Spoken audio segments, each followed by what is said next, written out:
Hello, everyone. This is Richard Israel. Yes, so Apple TV just aired the last episode of the Foundation television series.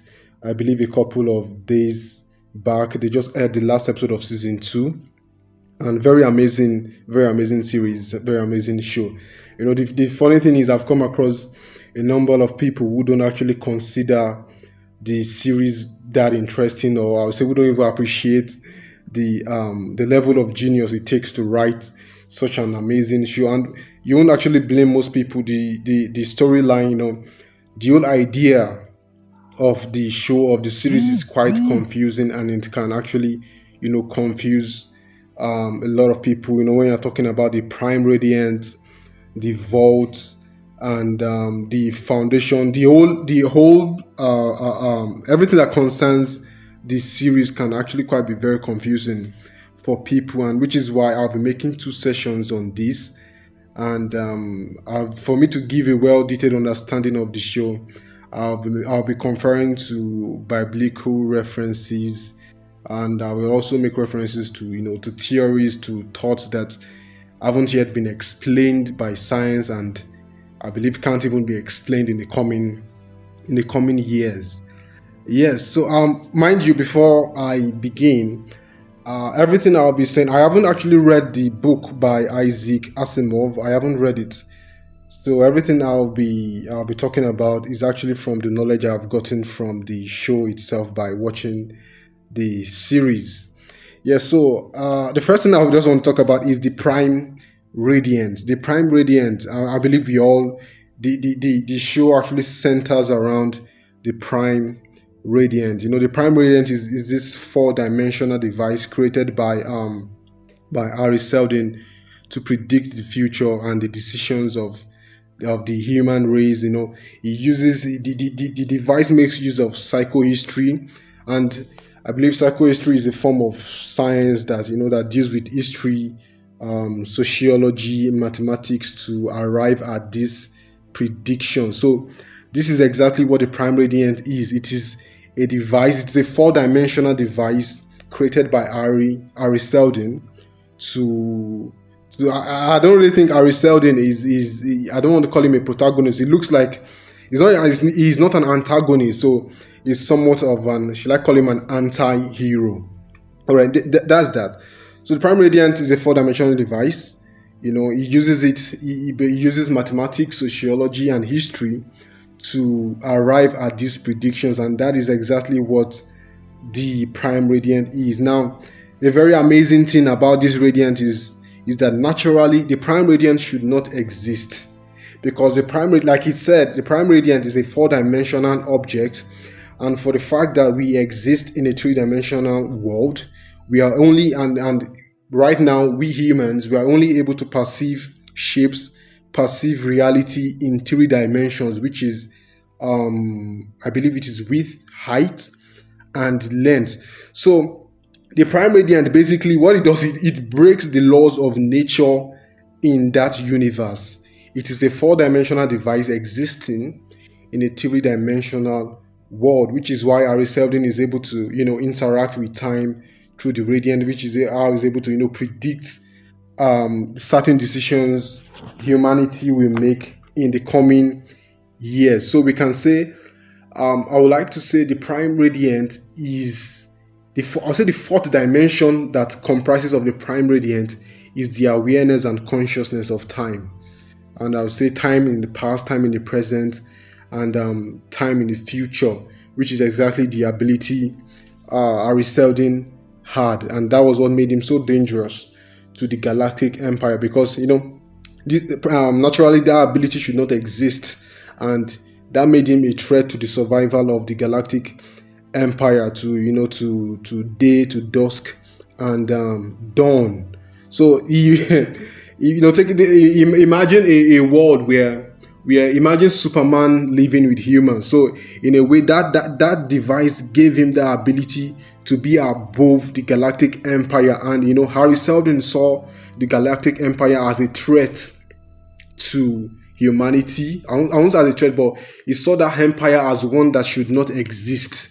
So I believe that was what prompted his desire to create such a device. And the device is so advanced that even Demerzel, I believe we all know Demerzel, that AI, Demerzel, even as advanced as Demerzel is not even able to fully comprehend the device and how the device works. It takes people who have a very advanced mind, like Ari Seldon, like Geodonic, to to understand the prime radiant. And that right there gives you an idea of how powerful, how superior the human mind is, because being the fact that they're able that the human mind is the only thing able to interact, and to connect, and to to build such a device. The fact that the human mind, the human brain exists in a three-dimensional world, but it is able to create a four-dimensional object, that gives you an awareness of how powerful, how superior the human mind is. So the four-dimensional object gives you the awareness of time, while existing in a three-dimensional world. That tells you that the human mind is not bound by three dimensions. It's not The human mind is very, very limitless.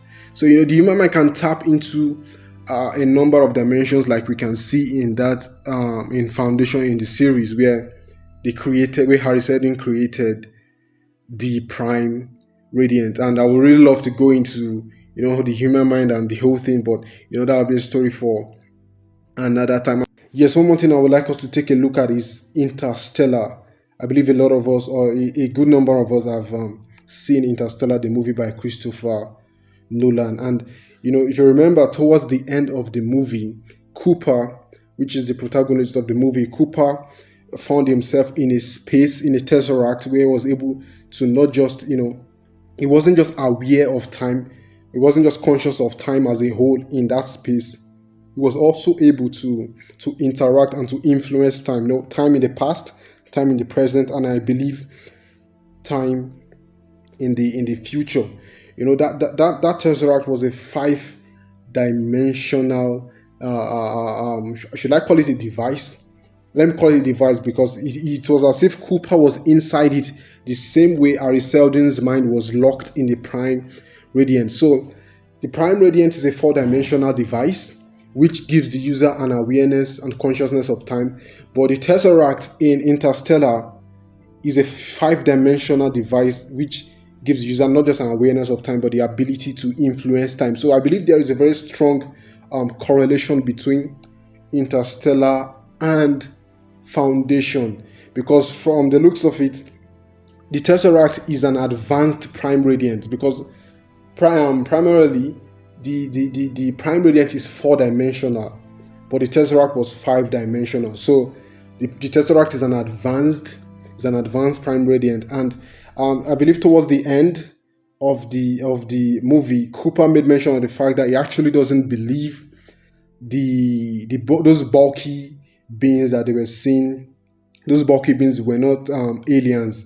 He believed they were advanced humans, thousands of years in the future, and those humans had access to manipulate, access to a lot of energy, and to manipulate that energy. So that is exactly why I strongly believe we haven't seen the full capacity of the prime radiant right now. Like I said, the